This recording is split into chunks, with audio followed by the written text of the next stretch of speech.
Yeah.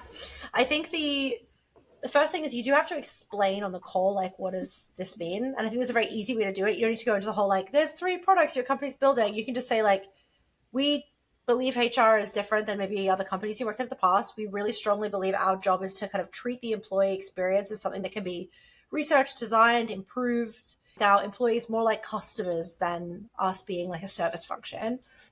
Like, is that approach interesting to you? Is it something that you've applied in the past? Have you worked closely with your previous product teams, maybe? So what we're trying to get there is like the first kind of kindling is like, is this person like, oh, I've never heard of this? Like, I think at this point, this is not necessarily thanks to me, so this is not what I'm talking about, but like, I think a lot of people that are kind of progressive HR folks have like heard the idea of PeopleOps as a product, or at least kind of know what product management might be.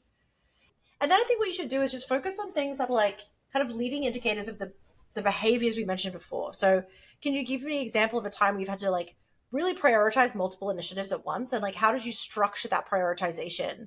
Did other people need to see it? That's like a good way to test planning. Like, did the person say like, oh yeah, I just like sent a weekly email around, or you're like, no, actually I like made like a little roadmap and I used to like tick off the roadmap every week. It doesn't need to be something massive. It can just be like, even like a task list we have pinned to Slack somewhere, showing that like, this person's thinking about the systemic parts of what they're doing from a planning perspective.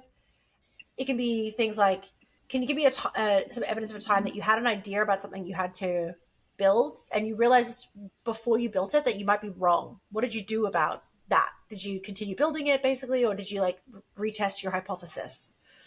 And those kinds of questions is like you're trying to get to the same kind of behaviors, but maybe not through the most direct method.